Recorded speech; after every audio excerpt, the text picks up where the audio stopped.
Assalamualaikum warahmatullahi wabarakatuh. Alhamdulillah wassalatu wassalamu ala Rasulillah wa ala alihi wa sahbihi wa mawalah wa ashhadu an la ilaha illallah wahdahu la syarikalah wa ashhadu anna Muhammadan abduhu wa rasuluh sallallahu alaihi wa ala alihi wa sahbihi wa man tabi'al huda ila yaumil qiyamah. Alhamdulillah, kita bersyukur kepada Allah. Sore ini kita akan khataman untuk buku Prinsip Hidupku. Kita sudah berada di penghujung materi yang terakhir, berbuat baik di sisa usia. Coba saya tanya dulu, di antara jamaah yang ikut dari awal sampai akhir ada nggak? Yang nggak pernah absen untuk kajian bedah buku Prinsip Hidup? Ada Pak? Tidak ada ya? Tidak ada. Kalau dapat hadiah, saya dapat hadiah ya. Baik. Sekarang silakan dibuka di halaman 99. Berbuat baiklah di sisa usia. Sisa usia yang dimaksud adalah di bagian penghujung hidup. Dan hakikatnya setiap manusia dia sedang berada di sisa usianya. Di sini yang paling senior umur berapa? Usia berapa, Pak? 70. Kurang berapa tahun? Wallahu a'lam. Baik. Kalau antum berapa usianya? Oh, jangan ditanya. Berapa, Mas? 34. Kurang berapa hari itu? Ada nggak jaminan kalau yang lebih muda berarti matinya lebih lama? Nggak ada. Sebagaimana tidak ada jaminan yang lebih tua matinya akan lebih dulu. Karena nggak ada kuburan yang bertuliskan khusus 60 ke atas. Di Meruya ada kuburan kayak itu? Khusus 60 plus itu ada, Pak? Nggak ada. Artinya kita punya peluang yang sama untuk menghadap Allah Subhanahu wa ta'ala untuk meninggal dunia. Berarti definisi sisa usia itu apa, Pak? Hidup yang saat ini sedang kita jalani. Saya berada di sisa usia saya, Bapak Ibu juga sedang berada di sisa usia kita masing-masing. Kita saat ini sedang berada di usia sisa kita. Sebab kita nggak tahu kapan kita akan mati, kita nggak tahu kapan ajal akan menjemput. Karena itulah, pada saat seorang tidak tahu kapan dia akan mati, mukmin yang menyadari bahwa dia akan menghadap Allah, dia akan berada dalam posisi siaga kematian. Siaga kematian bagaimana? Selalu menjaga diri, jangan sampai ketika maut datang kita dalam keadaan sedang durhaka kepada Allah. Karena ketika hisab di dunia, yang menentukan itu bagian ujungnya. Beda dengan di akhirat. Kalau di akhirat, hisabnya yang menentukan adalah bagian awalnya. Nabi SAW menceritakan tentang bagaimana Allah menghisab hamba ketika di akhirat. Beliau SAW bersabda, "Awwalu ma yuhasabuhu al-'abdu min amalihi as-salah." Amal yang pertama kali nanti akan dihisab dari seorang hamba besok di hari kiamat adalah salat. Kalau salatnya baik, semua amal dianggap baik. Kalau salatnya rusak, semua amal dianggap rusak. Keberhasilan di bagian awal paling menentukan untuk hisab di yaumil qiyamah. Perbedaannya ketika di dunia, ujungnya itu yang paling menentukan. Dalam buku saya tuliskan sebuah hadis itu ya. Nabi SAW bersabda dalam hadis riwayat Bukhari, "Innamal a'malu bil khawatim." Sesungguhnya amal itu diukur dari ujungnya. Kalau ujungnya baik, seluruh bagian awal dianggap baik. Dan kebalikannya, ketika ujungnya rusak, maka bagian awal dianggap rusak. Kita semuanya punya masa silam. Saya punya masa silam yang Anda nggak tahu. Masing-masing Bapak Ibu mungkin punya masa silam yang kita nggak tahu. Tapi berbicara tentang masalah hijrah bukan tenggelam sedih dengan masa silam. namun bagaimana kita bisa memperbaiki di masa yang sekarang sedang kita hadapi dan masa mendatang. Karena yang menentukan adalah apa yang kita lakukan di penghujung usia. Para sahabat mungkin mereka punya masa silam yang lebih gelap dibandingkan kita. Di antara mereka minum khamr itu hal yang biasa. Dulu sebelum khamr diharamkan. Di antara mereka ada yang pernah berzina. Di antara mereka ada yang pernah mengubur bayi perempuan hidup-hidup. Di antara mereka ada yang mau berupaya membunuh Rasulullah sallallahu alaihi wasallam sebelum mereka masuk Islam. Tapi begitu mereka masuk Islam, mereka menjadi pahlawan-pahlawan dalam agama dan kita berutang budi kepada para sahabat. Karena itulah perjuangkan untuk memperbaiki diri di bagian ujungnya, sebab ini yang paling menentukan. Sebagai hamba kita hanya bisa berharap dan berusaha dengan banyak mohon taufik kepada Allah Subhanahu wa taala, serta berusaha untuk memperbaiki sisa usia kita. Semoga kita bisa mendapatkan husnul khatimah. Dan bagi Bapak Ibu terutama yang sudah berusia senior, uzur sudah selesai di usia 60 tahun. Orang ketika dia mungkin masih punya banyak pelanggaran di usia sebelum 60 tahun barangkali masih ada uzur. Tapi kalau sudah 60 ke atas, berharap masih punya uzur sudah habis. Sehingga pertahankan apa yang sudah pernah dilakukan dan berusaha jangan sampai amal itu hilang. Disebabkan karena perbuatan maksiat di penghujung usia. Terutama adalah yang bisa menghilangkan iman. Makanya akidah di bagian ujung umur ini paling dijaga. Salah satunya adalah selalu berusaha untuk husnudzan kepada Allah Subhanahu wa taala. Nabi sallallahu alaihi wasallam pernah berpesan, la yamutanna ahadukum illa wa huwa yuhsinu dzanna billah. Jangan sampai kalian mati kecuali dalam keadaan kalian husnudzan kepada Allah. Karena salah satu di antara konsekuensi akidah yang benar adalah seorang hamba akan selalu berbaik sangka kepada Allah. Tidak punya perasaan dizalimi Allah. Tidak punya perasaan dia sedang disakiti oleh Allah. Tapi dia selalu menganggap bahasanya perbuatan Allah baik untuknya. Sebab banyak di antara kita sebelum wafat diberi oleh Allah ujian sakit. Ada yang lama nggak sembuh-sembuh, ujungnya kematian. Sampai sebagian di antara mereka kadang mulai capek untuk merasakan sakit ini, kemudian dia bilang, apa salah saya itu apa? Dosa saya itu apa? Kok sampai Allah Subhanahu wa taala memberikan saya sakit seperti ini? Dia lupa dengan aneka dosa yang pernah dia lakukan waktu muda. Begitu dia sakit selama 3 tahun, 4 tahun, ujungnya kematian, suudzon kepada Allah muncul. Nah, ini sangat berbahaya karena suudzon seperti ini bisa sampai pada tingkatan dia durhaka secara akidah. Kalau sampai durhaka secara akidah lebih berbahaya daripada durhaka secara perbuatan lahiriah. Disebutkan dalam hadis dari Anas bin Malik radhiyallahu anhu, Nabi sallallahu alaihi wasallam pernah bersabda, "Idza aradallahu bi'abdin khairan ista'malahu." Apabila Allah menghendaki kebaikan bagi hamba, maka ista'malahu, Allah akan mempekerjakannya. Allah akan mempekerjakan hamba. Kalimat itu yang disampaikan oleh Nabi sallallahu alaihi wasallam.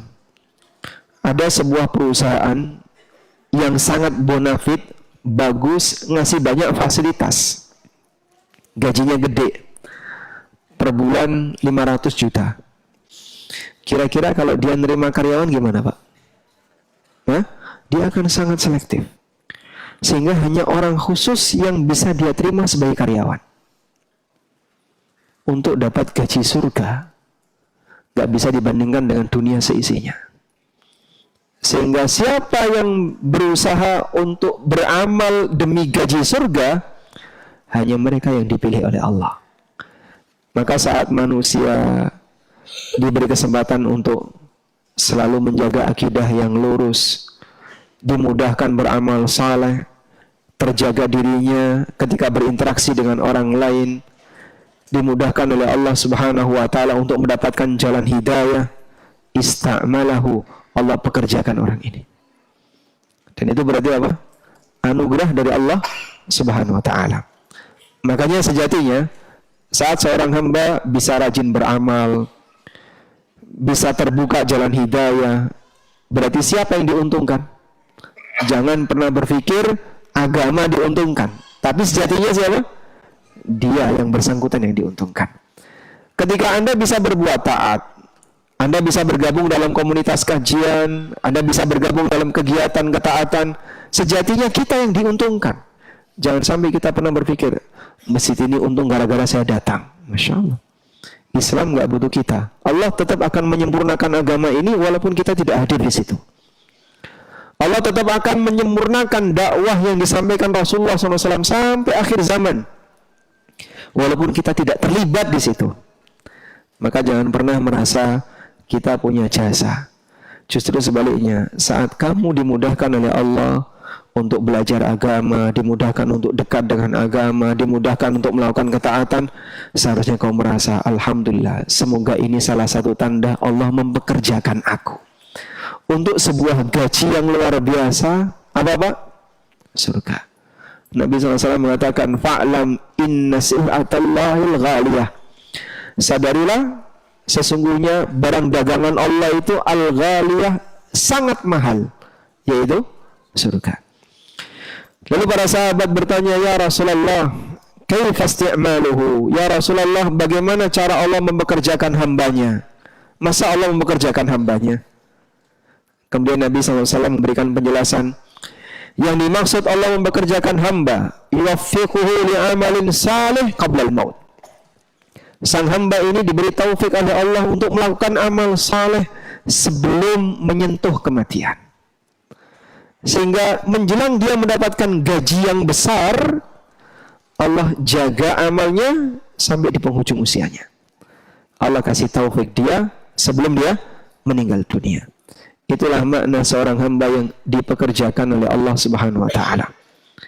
Sehingga kalau ada orang yang tenggelam dalam maksiat, jauh dari agama, susah untuk diberitahu tentang kebenaran, dia tidak mendapatkan jalan hidayah, mungkin dia bisa menikmati hidup di dunia, merasa bebas ketika berbuat apapun, dan bahkan ada yang berusaha untuk menjauh dari label agama, sehingga ada istilah sudah mengundurkan diri dari profesi ustadz. Ada nggak kayak gitu? Pensiun dari profesi ustadz itu bisa nggak? Terus ganti penampilan. Ini apa-apaan? Setiap orang yang punya pemahaman tertentu dalam syariat, dia punya kewajiban untuk mengamalkannya. Mau dia ganti penampilan dan tidak ganti penampilan, tugas itu tidak hilang. Tapi kita layak bersyukur saat Allah Subhanahu wa taala jadikan kita di usia saat ini, di sisa usia kita, Allah masih berikan kita hidayah untuk mau bergabung dengan majelis ilmu, mudah ketika menerima kebenaran yang datang, dimudahkan untuk melakukan ketaatan dan yang lainnya. Selanjutnya, carilah peluang untuk bisa beramal apapun di sisa usia kita, terutama untuk mendukung dakwah Islam. Maksudnya gini, terkadang kita memang perlu menjebak diri kita untuk bisa melakukan amal yang usianya lebih panjang. Contohnya apa Pak? Kira-kira di posisi apa kau bisa lebih mudah untuk wakaf? Gabung dengan panitia masjid. Nah, itu salah satunya ya. Sehingga kita mendaftar, saya ingin gabung. Ini ada masjid ini lagi membangun. Masjid Meruya, Masjid At-Tabayun lagi ngapain tuh? Pagar ya. Pagar sama apa? Yang sebelah sana tidak dibebaskan? Oh belum, insyaallah. Sesaat lagi insyaallah. Jadi kalau misalnya ada proyek misalnya pembebasan lahan masjid atau pembangunan masjid, kalau Anda jauh interaksinya dengan ini, mungkin ketika kita mau wakaf agak berat. Tapi ketika bapak terlibat, ibu terlibat dalam kegiatan itu aktif, yang tahu celah wakafnya panitia. biaya sumur berapa. Panitia duluan yang seharusnya nutupi. Kurang apa ini? Biaya ini. Baik, panitia yang ikut terlibat di situ. Sehingga terkadang kita perlu menjebak diri untuk bergabung dalam kegiatan yang menuntut kita bisa wakaf. Sebab amal ini usianya akan lebih panjang. Kita perjuangkan bagaimana kita bisa memiliki umur yang kedua. Apa itu, Pak? Apa yang dimaksud umur yang kedua? Umur di mana ketika seorang hamba sudah meninggal dunia tapi pahalanya terus mengalir. Salah satunya adalah sedekah jariyah, dan sedekah jariyah ini didefinisikan oleh para ulama dengan wakaf. Nah, di bagian ini ada satu nasihat yang pernah disampaikan oleh sahabat Fudail bin Iyad rahimahullah. Saya sebutkan di footnote tentang sedikit biografi Fudail bin Iyad. Fudail bin Iyad rahimahullah termasuk di antara tokoh ahlu sunnah yang wafat tahun 187 Hijriah. Beliau masuk generasi tabi'in, sezaman dengan Imam Malik, sezaman dengan Abdullah bin Mubarak, atau siapa lagi, Sufyan Ats-Tsauri. Nah, itu kelasnya Fudail bin Iyad di era tabi'in. Dan dulunya beliau ini adalah seorang perampok. Sewaktu masih muda, Fudail ini perampok. Tapi karena perampok yang pintar bahasa Arab, Pak. Satu ketika beliau tidak siaga untuk merampok, naik ke atap rumah orang. Tiba-tiba beliau mendengar orang yang berada di bawah atap yang sedang dia injak itu membaca Al-Quran. Firman Allah Subhanahu wa taala di surat Al-Hadid. Alam ya'ni lilladzina amanu an takhsha'a qulubuhum li dzikrillah wa ma nazala minal haqq. Bukankah telah waktunya bagi orang yang beriman an takhsha'a qulubuhum li dzikrillah, untuk menundukkan hatinya dalam rangka untuk zikrullah, wa ma nazala minal haqq, dan siap menerima kebenaran yang turun. Karena dia paham tentang bahasa Arab, perampok itu langsung terdiam. Terus beliau mengatakan, betul ya Allah, sekarang sudah waktunya. Allah menyampaikan dalam ayat itu dalam bentuk pertanyaan. Alam ya'ni lilladzina amanu. Bukankah telah datang waktunya bagi orang yang beriman untuk khusyuk kepada Allah, untuk tunduk kepada Allah? Udah langsung mengatakan, na'am ya Rabb, qad'an. Betul ya Allah, telah datang waktunya. Langsung turun tobat. Seketika ketika beliau mendengar firman Allah Subhanahu wa taala. Tapi ini hanya bisa jadi cerita ya. Kalau di Jakarta tidak ada yang kayak gini. Setelah itu beliau datang ke Haramain dan menjadi manusia yang rajin ibadah sampai dikenal dengan sebutan Abidul Haramain, ahli ibadah dua kota suci. Beliau banyak mendapatkan pujian dari para ulama sampai Az-Zahabi rahimahullah ta'ala menyebutnya sebagai ulama panutan, kuat hadisnya, dan seorang syekhul Islam. Baik, sekarang kita akan lihat satu cuplikan kisah yang terjadi pada Fudail bin Iyad. Abu Nuaim dalam kitabnya Hilyatul Awliya menyebutkan sebuah penggalan kisah yang dialami oleh seorang ulama tabi'in Fudail bin Iyad rahimahullah. Suatu ketika Fudail bin Iyad ketemu dengan seseorang, sebut saja namanya si A. Lalu terjadilah dialog antara beliau dengan si A. Fudail bertanya, kam marra 'alaika minas sana? Berapa usia Anda? Jawab orang itu, situna sanatan, 60 tahun. Lalu Fudail mengatakan, anta tasiru ila rabbika sittina sanatan tushiku an tablugha. Bapak melakukan perjalanan menuju Allah selama 60 tahun, sebentar lagi mau sampai. Coba kebayang nggak orang kalau berjalan selama 60 tahun itu kira-kira jaraknya berapa? Kalau perjalanan fisik, Pak ya? Hah? Sudah ngitri bumi? Jalan kaki? Orang ketika melakukan perjalanan selama 60 tahun, secara fisik mungkin dia sudah sangat jauh sekali. Dan kita semua yang hidup hakikatnya sedang melakukan perjalanan menuju Allah. Ya ayyuhal insanu innaka kadihun ila rabbika kadhan famulaqi. wahai manusia, sejatinya kalian sedang lelah melakukan perjalanan ila rabbika, menuju Rabbmu, famulaqih, sampai kau ketemu dengan Allah.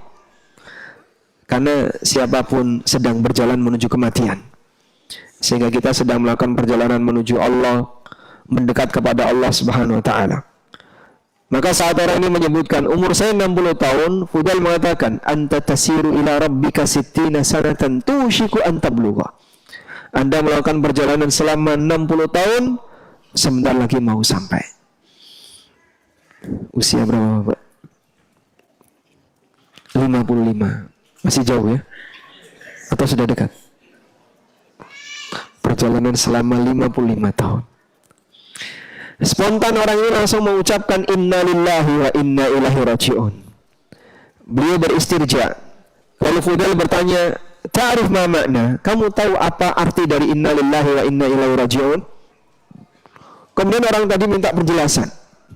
Bayyin lana fihi. Tolong jelaskan kami tentang makna inna lillahi wa inna ilaihi raji'un. Lalu Fudail mengatakan, inna lillahi taqulu inna lillahi abdun wa ana ilallahi raji'. Kalau kita mengakui kalau kita adalah milik Allah, jika kita mengakui kita adalah milik Allah, berarti kita hanya boleh beribadah kepada Allah. Wa inna ilaihi raji', dan kita akan kembali kepada Allah. Faman alima annahu abdullah wa annahu ilaihi raji'un. Kalau dia sadar bahwa dia adalah hamba Allah dan dia akan kembali kepada Allah, falya'lam bi annahu mauqufun. Sadarilah kalau dia nanti akan berada di hadapan Allah. Wa man alima bi annahu mauquf, dan siapa yang sadar kalau dia akan berada di hadapan Allah, falya'lam annahu mas'ul. Sadarilah kalau dia akan ditanya. Dan siapa yang sadar kalau dia ditanya, falyu'id lil mas'alati jawaban. Siapkan jawaban untuk pertanyaan Allah. Itu tugas kita. Saat Allah minta pertanggungjawaban, kita bisa memberikan jawaban. Dan tidak semua jawaban diterima. Jawaban yang diterima hanya jawaban yang benar. Nggak ada toleransi, sebentar tak koreksi dulu, udah ada. Hanya jawaban yang benar. Makanya jawaban yang salah besok di hari kiamat nggak boleh disampaikan. Sehingga dalam hadis tentang pertanyaan malaikat mungkar nakir di alam kubur, saat hamba yang beriman ditanya oleh malaikat, marrabbuka, ma dinuka, ma ilmuka, wa ma nabiyuka. Siapa Rabbmu, apa agamamu, apa yang kau pelajari, dan siapa orang yang diutus kepadamu? Dia bisa menjawab dengan sangat tegas, Rabbi Allah, dini al-Islam, qara'tu kitab Allah, aku membaca kitabullah, thumma allamtuhu wa amiltuhu, kemudian aku ajarkan kepada yang lain dan aku mengamalkannya. Wa ma hadzal rajul alladhi bu'itsa fikum, siapa orang yang diutus kepadamu? Dia bisa menjawab, huwa Rasulullah. Ini jawaban orang mukmin. Giliran orang kafir ditanya oleh malaikat, marrabbuka, jawabannya apa, Pak? La adri. Aku nggak tahu. Padahal dia ketika di dunia ada yang nyembah patung A, ada yang nyembah dewa B, ada yang nyembah matahari, ada yang nyembah bulan. Tapi jawaban itu tidak ada satupun yang menyampaikan. Karena tidak boleh ada jawaban salah. Yang ada adalah jawaban benar atau mengatakan tidak tahu. Sehingga orang kafir ketika ditanya siapa Tuhanmu, dia tidak menjawab dewa A, dewa B, berhala A, berhala B, aku menyembah matahari, aku menyembah Nabi X, menyembah ini. Tidak. Mereka semua orang kafir akan mengatakan la adri, aku nggak tahu, aku nggak tahu. Saat mereka ditanya, wa ma kitabuk, apa kitabmu? Baik yang punya kitab A, B, C, D, E, nggak ada satupun kitab yang diangkat. Dia menjawab, la adri, aku nggak tahu. Padahal kan ada banyak kitab suci ya di negara ini. Dan bahkan syarat agama yang dilegalkan oleh negara harus punya kitab suci. Tapi kitab suci mereka tidak mereka jadikan sebagai jawaban saat ditanya oleh Allah, apa yang kau pelajari? Kitab apa yang kau pelajari? Mukmin bisa kasih jawaban. qara'tu kitaballah thumma 'allamtuhu wa 'amiltuhu. Aku membaca kitabullah, kemudian aku ajarkan dan aku amalkan. Kita bisa membaca, bisa menjawabnya dengan benar. Itulah pertanyaan yang akan diberikan oleh Allah. Karena itulah seorang ketika di hari kiamat tidak boleh berbicara kecuali illa man adzina lahur rahmanu wa qala shawaba, kecuali yang dapat izin dari Ar-Rahman, wa qala shawaba, dan dia menyampaikan yang shawab, yang benar. Tidak boleh ada pembicaraan salah di pengadilan akhirat. Kalau di dunia orang masih bisa memanipulasi data, di yaumul qiyamah seperti itu tidak ada yang berlaku. Selanjutnya si A kemudian melanjutkan pertanyaannya. Terus bagaimana caranya? Famal hilah. Caranya gimana biar aku bisa selamat ketika menghadap Allah Subhanahu wa taala? Lalu Fudail mengatakan, yasirun liman yassarahullah. Mudah bagi orang yang dimudahkan oleh Allah. Lalu Fudail menyampaikan sebuah nasihat layak untuk dicatat dengan air mata. Saya mendengar ini pertama kali langsung berusaha saya hafalkan ketika kajian dari salah seorang ustadz di Jogja, dan saya sampaikan ke banyak tempat sebab nasihat ini sangat bagus. Fudail rahimahullah ngasih nasihat, tuhsin fima baqiya yughfar laka ma madha fa innaka in asa'ta fima baqiya ukhitta bima baqiya wa bima madha. Berbuat baiklah di sisa usiamu, maka seluruh dosamu akan diampuni, baik dosa dulu dan dosa sekarang. Fa innaka in asa'ta fima baqiya, karena kalau kamu masih berbuat buruk di sisa usiamu, ukhitta bima baqiya wa bima madha, kau akan dihukum oleh Allah dengan dosamu di masa silam dan dosamu di masa mendatang. Sehingga yang menentukan adalah bagaimana kualitas hidupmu di bagian sisa usiamu.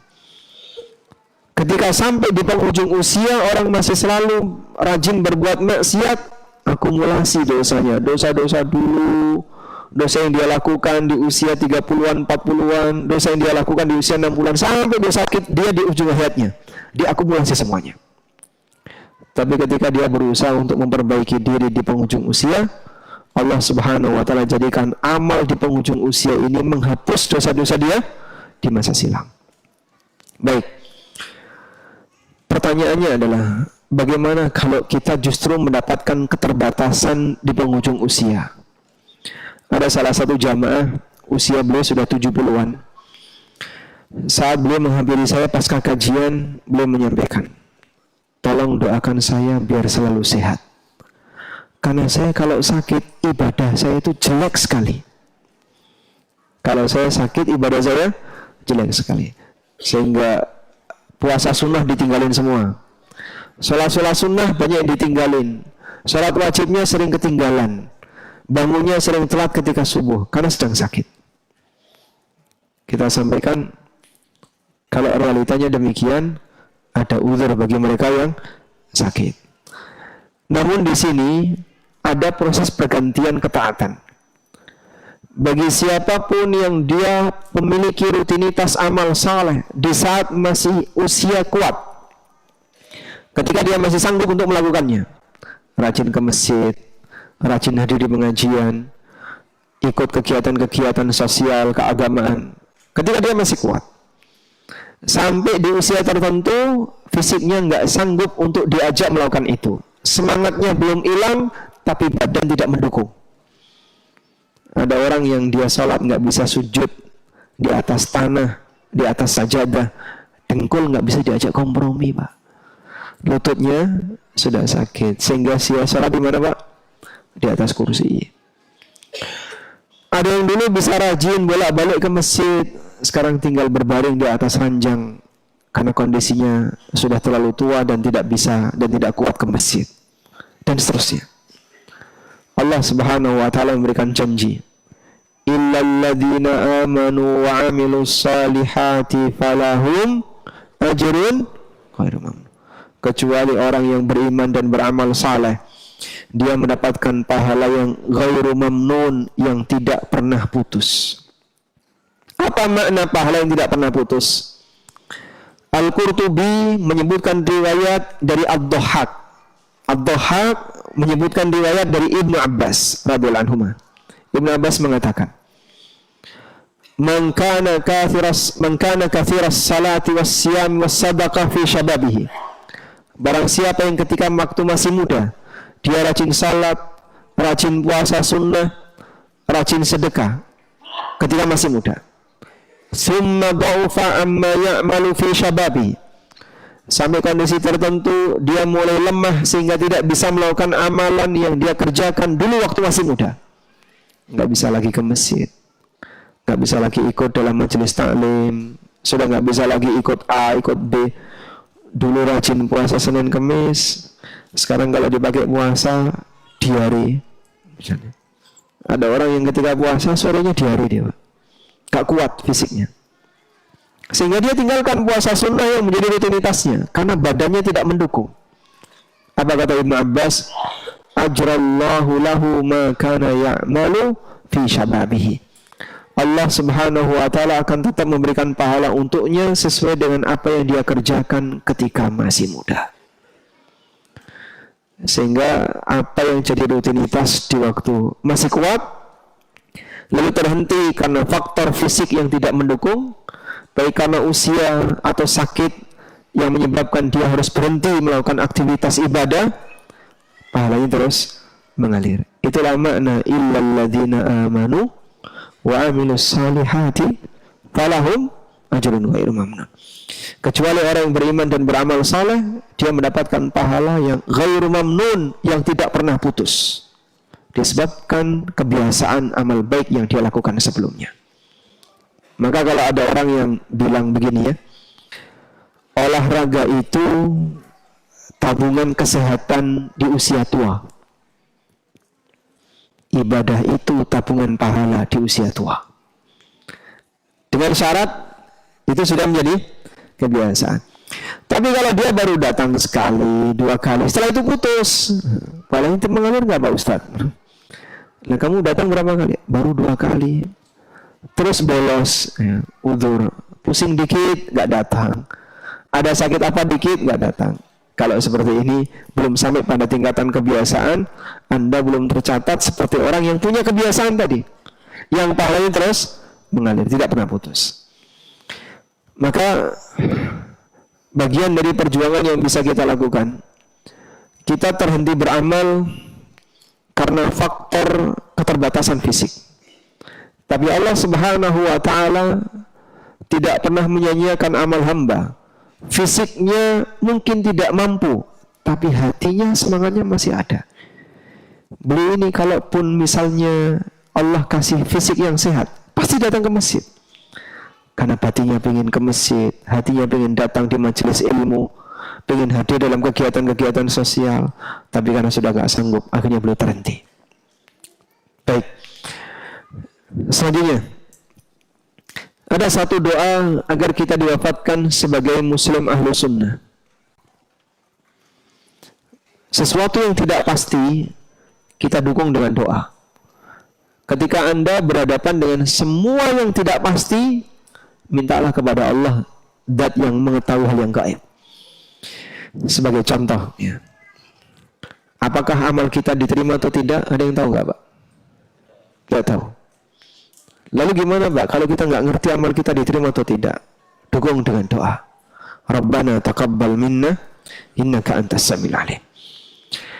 Saat kita tidak tahu apakah kita nanti akan mati dalam kondisi baik atau tidak, dukung dengan doa, sehingga kita minta kepada Allah agar diwafatkan dalam kondisi sebagai orang baik. Manusia tidak bisa memastikan kondisi ujung hidupnya. Bisa jadi ada orang yang awalnya baik, namun di akhir hayatnya dia gemar melakukan maksiat hingga dia mati su'ul khatimah. Dan nilai yang terjadi pada dirinya tergantung dari ujungnya. Imam Ahmad mengajarkan agar kita selalu berdoa kepada Allah untuk diwafatkan dalam kondisi sebagai muslim ahlu sunnah. Talha bin Ubaidillah al-Baghdadi pernah menceritakan sebuah pengalaman beliau ketika bersama Imam Ahmad. Wa faqaruku bi rukuba Ahmad bin Hanbal. Aku pernah naik perahu bareng dengan Imam Ahmad bin Hanbal. Fis safinati, di sebuah perjalanan naik perahu. Min ghairi ta'diyah, tanpa janjian. Jadi sifatnya kebetulan. Kok tiba-tiba saat beliau naik perahu, loh ada Imam Ahmad di situ. Satu perahu dengan Imam Ahmad. Kata Talha bin Ubaidillah, fakana yutilus sukut. Beliau itu banyak diam ketika di atas perahu, jarang bicara. Fa'idha takallama, kalau beliau bicara, qala, beliau mengucapkan doa, Allahumma amitna alal Islam wa sunnah. Ya Allah, matikanlah aku di atas Islam dan sunnah. Ini yang sering dibaca oleh Imam Ahmad. Al-Hasan bin Ayyub al-Baghdadi menceritakan, ada orang yang mendoakan Imam Ahmad, semoga Allah memberikan kehidupan dan kematian yang baik kepada anda, wahai Imam Ahmad. Spontan Imam Ahmad menimpali dengan mengatakan, alal Islami wa sunnah. Semoga Allah matikan kita di atas Islam dan sunnah. Imam Ahmad juga pernah mengatakan, man mata alal Islami wa sunnah, mata alal khairi kulli. Barang siapa yang meninggal sebagai muslim ahlu sunnah, maka dia meninggal di atas semua kebaikan. Sebab mereka inilah orang yang nanti akan dijanjikan oleh Allah dalam ayatnya, yauma tabyaddu wujuhun wa taswaddu wujuh. Pada hari di mana wajah ada yang berubah menjadi putih dan ada wajah yang berubah menjadi hitam. Kata Ibnu Abbas radhiyallahu anhu, yauma tabyaddu wujuhu ahli sunnati wal jamaah wa taswaddu wujuhu ahli bid'ah wal furqah. Kelak di hari kiamat wajahnya ahli sunnah wal jamaah akan berubah jadi putih dan wajahnya ahli bid'ah akan berubah jadi hitam. Sehingga tidak hanya yang penting mati sebagai muslim, tapi mati sebagai muslim ahlu sunnah. Nasihat yang semisal juga disampaikan para ulama di masa silam sebelum Imam Ahmad. Berikut keterangan mereka. Ibnu Aun, seorang ulama tabi'in, pernah mengatakan, man mata 'alal islami wa sunnah falahu basyiru bikulli khairin. Falahu basyirun bikulli khairin. Barang siapa yang mati di atas Islam dan sunnah, berarti dia telah mendapatkan kabar gembira dengan semua kebaikan yang ada. Fudail bin Iyad juga pernah mengatakan, tuba liman mata 'alal islami wa sunnah. Beruntunglah orang yang mati sebagai muslim ahlu sunnah. Doanya cukup ringkas, insyaallah mudah untuk dihafal. Allahumma amitna 'alal islami wa sunnah.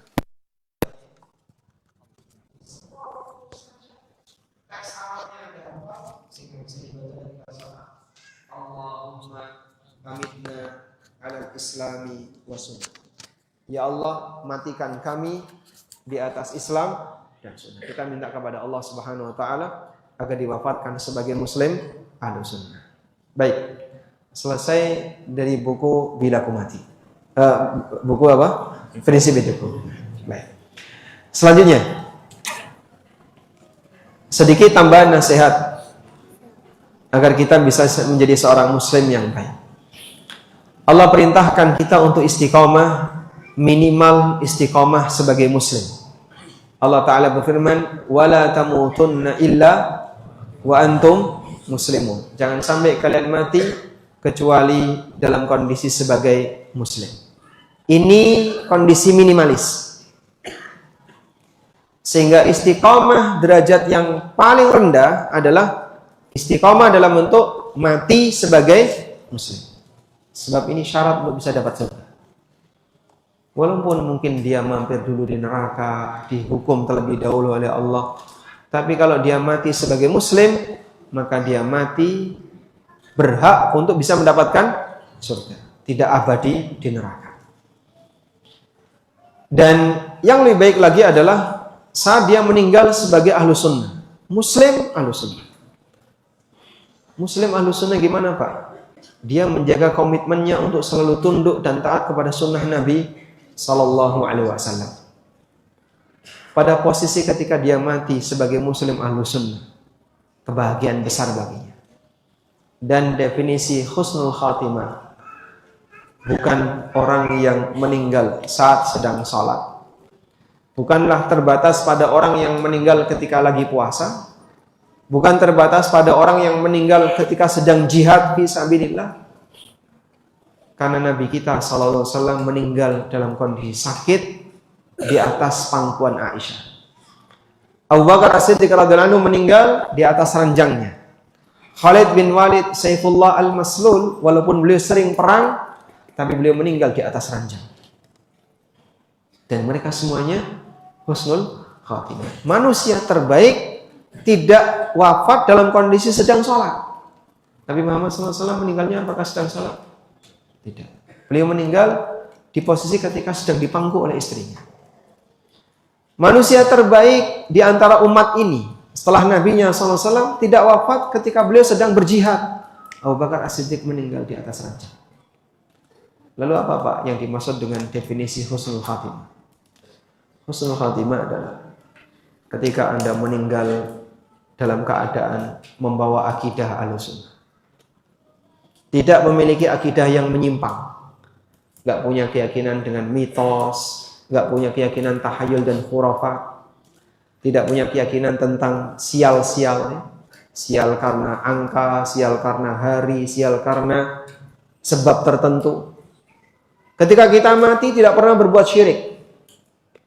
Ketika kita mati dalam posisi kita telah menunaikan kewajiban kita sebagai seorang muslim. Semua sholat yang kita kerjakan telah terpenuhi. Puasa wajib tidak ada yang ketinggalan.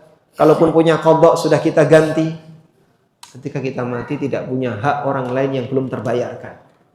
Kita tidak pernah berbuat dolim kepada sesama. Dan kalaupun kita punya utang, berusaha untuk dilunasi sebelum kita mati.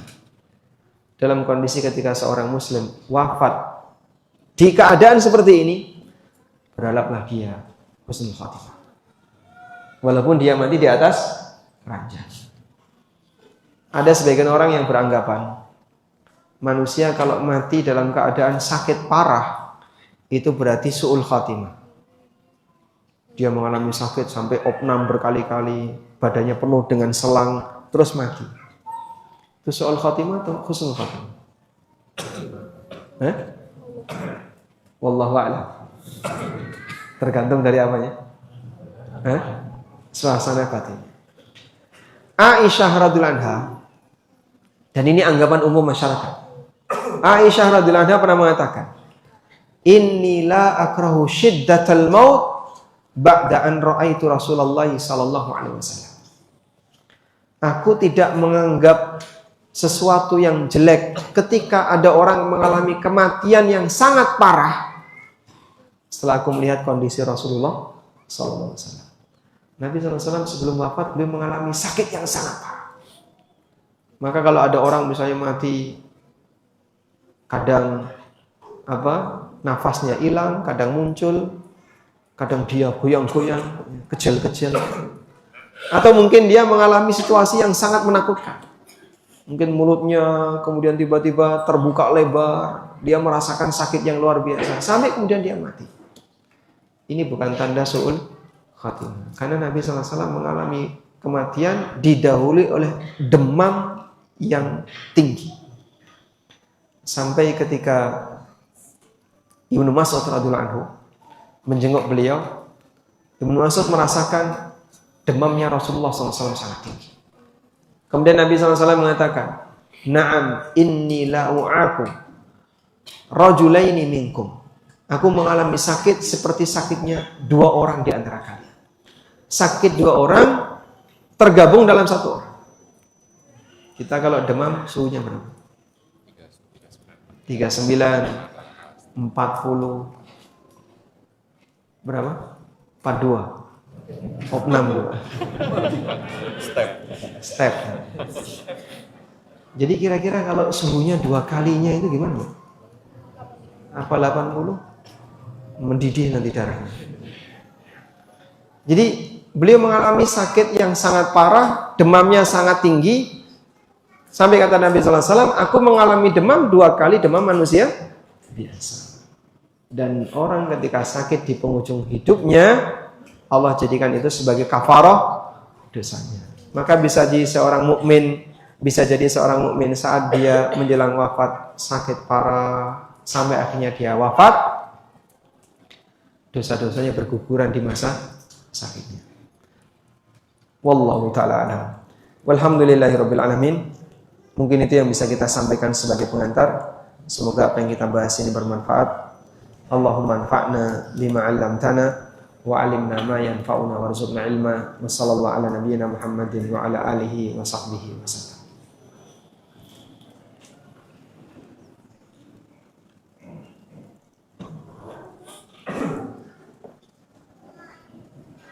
Maghrib jam 6 kurang. Sekarang 17. Baik, mungkin ada yang mau disampaikan kayaknya Pak.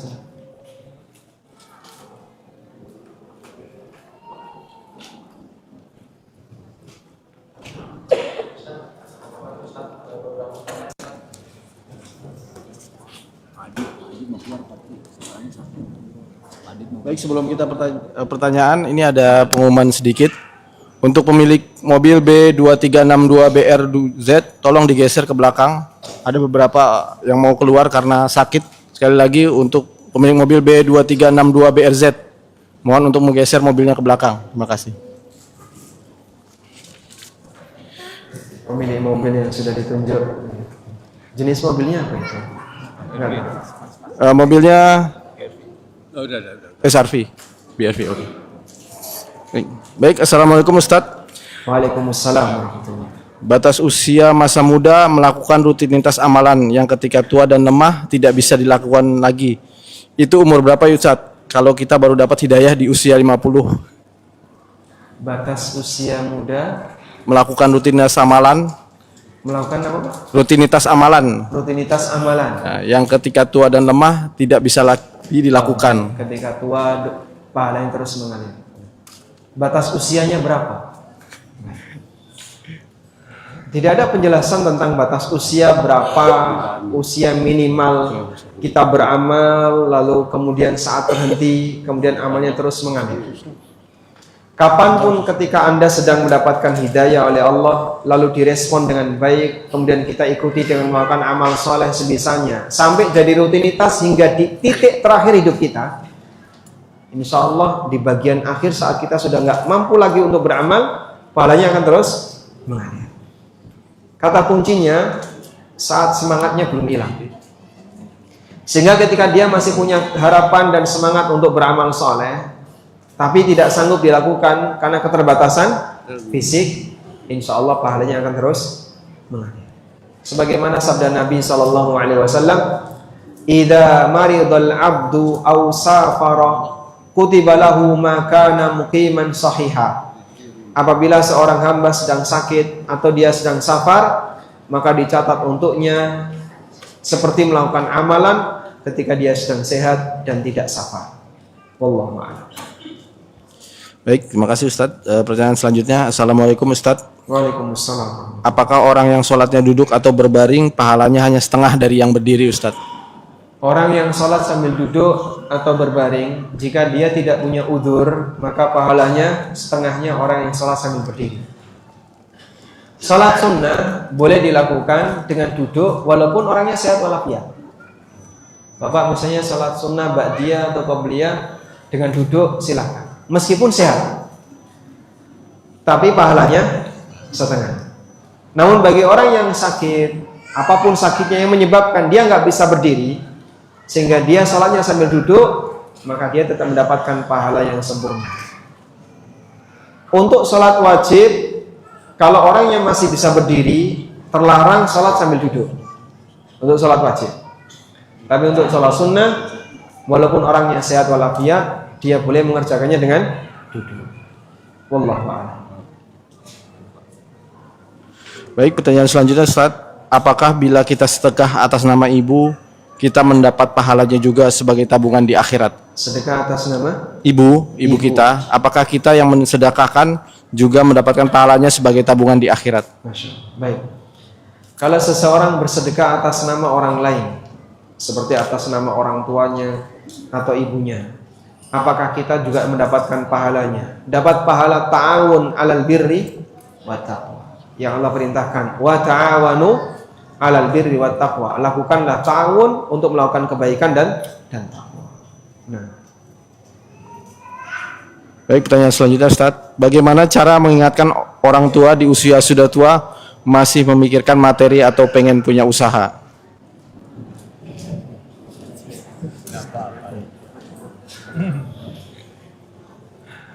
ini pembenaran apa yang disabdakan Nabi sallallahu alaihi wasallam. Lau kana libni Adam wadiyani min dhahabin la batagha thalithahuma.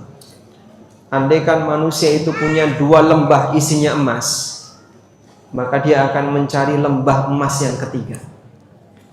Wa ma mala'a fi ibni Adam. Tidak ada yang bisa memenuhi mulutnya ibnu Adam illa turab, selain tanah. Artinya apa? Mati. Sehingga ketika seseorang punya obsesi terhadap dunia, itu nggak pernah ada ujungnya. Makanya ngeremnya dengan cara apa? Diingatkan untuk ibadah kepada Allah, yakin bahwasanya dia nanti akan menghadap Allah di yaumil qiyamah. Bagian itulah yang bisa menahan dia dari nafsu untuk menguasai dunia. Kalau seperti ini tidak banyak ditekankan, ya modelnya kayak tadi, walaupun sudah tua tapi dia masih ingat patok tanah. Ini seharusnya nggak di sini, guys. Nggak pandang usia. Padahal usianya sudah 80-an, jalan aja nggak bisa tegak. Itu dia masih bisa ingat patok tanah. Terus gimana Pak untuk mengingatkan orang seperti ini? Barangkali kalau mengingatkan orang tua lebih rumit ya. Tapi saya sarankan coba diajak umroh. Kalau beliau masih bisa umroh, silahkan diajak umroh. Barangkali di momentum umroh itu beliau bisa diingatkan dengan kesederhanaan, diingatkan untuk ingat akhirat dan seterusnya. Wallahu a'lam. Baik, pertanyaan selanjutnya Ustaz. Bismillah. Bagaimana orang yang meninggal karena COVID? Apakah itu termasuk husnul khotimah Ustaz? Apakah orang yang meninggal karena COVID atau karena wabah secara umum termasuk husnul khotimah? Nanti dulu. Kalau orang meninggal karena COVID, apakah termasuk husnul khotimah? Rasulullah Shallallahu Alaihi Wasallam pernah menyebutkan beberapa orang yang berstatus sebagai mati syahid. Di antaranya adalah orang yang mati karena wabah taun. Apakah ini bisa dikiaskan untuk wabah-wabah yang lain, seperti wabah COVID atau wabah campak atau yang lainnya? Wallahu alam. Wabah di zaman dulu itu banyak macam, tapi yang paling mematikan itu taun. Tidak ada orang yang kena taun kecuali dia mati. Kayak apa Pak penyakit taun? Allah alam, ini penyakit yang mungkin sekarang kita nggak jumpai ya. Tapi dulu pernah ada dan beberapa sahabat meninggal karena taun. Siapa nama sahabat yang dijamin masuk surga meninggal karena taun? Abu Ubaidah Ibnu Jarrah, Mu'ad bin Jabal. Saat mereka ini berada di daerah Syam, ada wabah taun di Syam.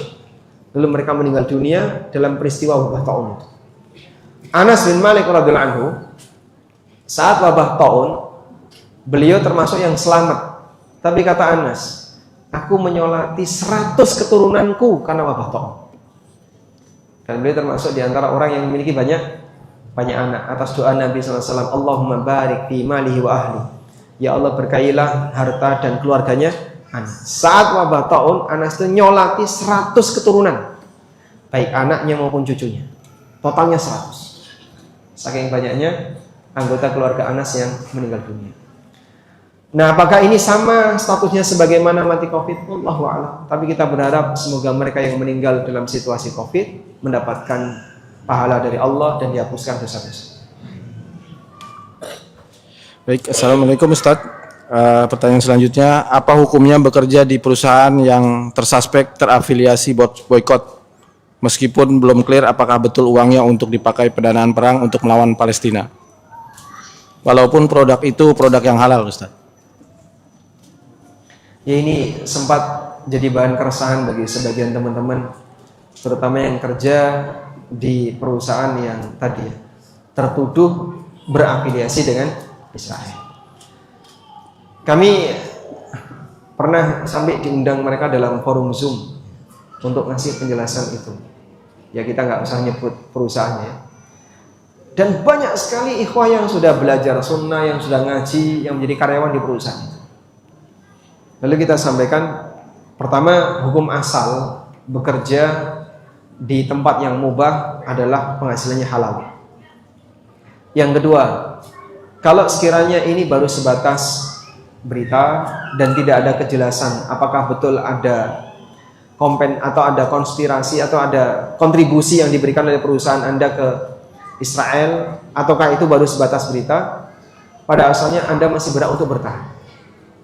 Dia masih berhak untuk bertahan sampai Anda mendapatkan satu data yang pasti bahwa perusahaan Anda betul-betul dukung orang kafir untuk menghabisi kaum muslimin. Karena berarti dia berpihak kepada kafir harbi. Dan yang berpihak kepada kafir harbi, maka dia mendapatkan perlakuan yang sama sebagaimana kafir harbi. Kalau memang ada bukti nyata tentang itu. Tapi kalau tidak ada bukti, baru katanya, Pak. Dan saya juga nggak tahu apakah di Indonesia juga berkontribusi untuk itu ataukah tidak, ada hubungannya dengan itu atau tidak. Jika memang masih dalam tahap belum jelas, Anda tidak harus resign, silakan bertahan, karena ada banyak konsekuensi turunan. Ketika yang resign itu jumlahnya ribuan, dan mereka juga punya anggota keluarga di belakangnya, akan ada banyak perubahan yang harus dilakukan. Sehingga kami minta, sementara kalau belum jelas silahkan bertahan. Wallahu a'lam. Pertanyaan selanjutnya, Ustaz. Assalamualaikum Ustaz. Afwan. Waalaikumsalam warahmatullahi. Bagaimana cara kita istiqomah hingga akhir usia? Dan yang kedua, bagaimana cara kita terhindar dari maksiat ketika sedang sendiri? Karena seringkali tergoda karena tidak ada yang melihat. Syukran. Saat kita ingin berbuat taat di penghujung usia, intinya tadi ya, pertahankan yang sudah ada dan jangan sampai batal. Pembatal yang terbesar adalah ketika seorang hamba melakukan pelanggaran dalam masalah akidah. Syirik, kekufuran itu puncaknya. Dan ada yang lebih rendah daripada itu, tapi ini nilainya statusnya dosa besar. Suudzon kepada Allah. Maka pastikan kalaupun kita berada di penghujung usia, sedang diuji oleh Allah dengan sakit yang nanti akan mengantarkan kepada kematian, Anda usahakan jangan sampai suudzon kepada Allah. Selalu pasang apa? Husnudzon kepada Allah Subhanahu wa taala.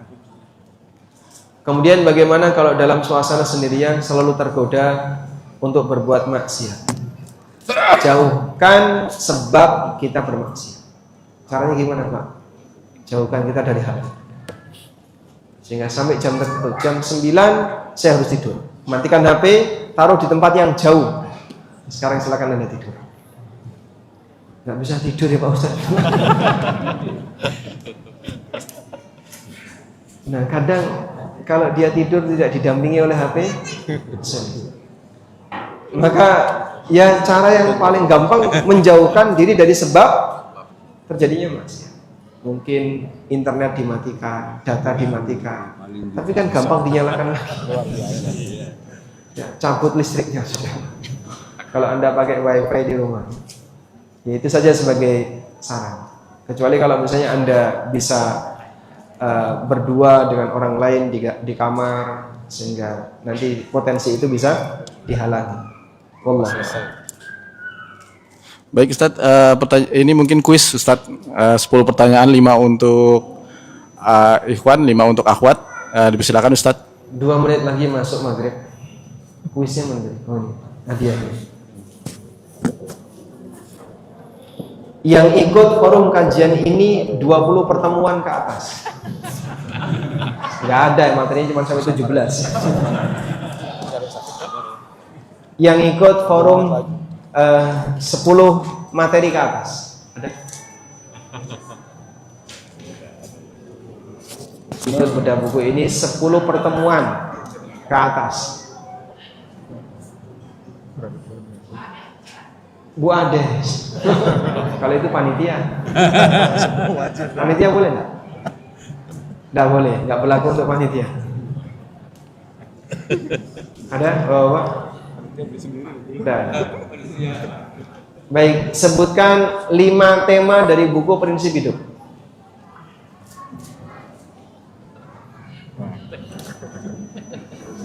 Bukunya sudah hilang. Ibu-ibu dipersilakan, ibu-ibu mungkin. Ibu-ibu dipersilakan, ada mic-nya. Mohon dibantu untuk ibu-ibu. Tidak boleh nyontek ya, Bu ya. Ada? Ada, ya silakan, Bu.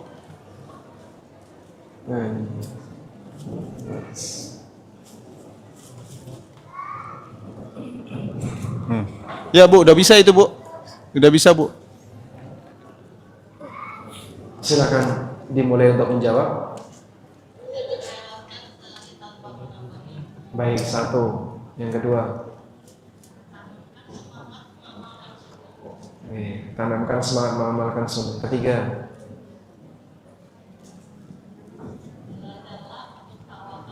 Belajarlah tawakal karena hidup penuh ujian. Yang keempat.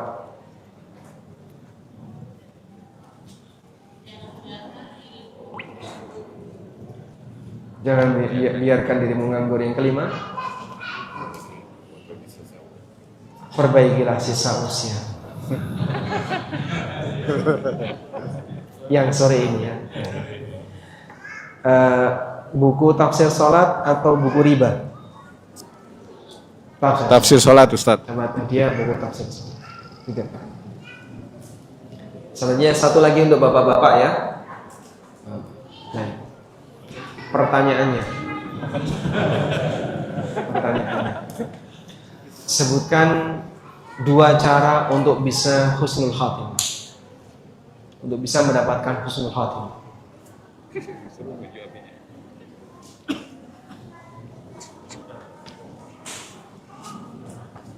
Bismillahirrahmanirrahim. Dimudahkan ketika menerima nasihat atau dalil, terus dimudahkan dalam melakukan ketaatan, terus sedekah jariah seperti wakaf. Sedekah jariah seperti melakukan wakaf. Baik, yang kedua.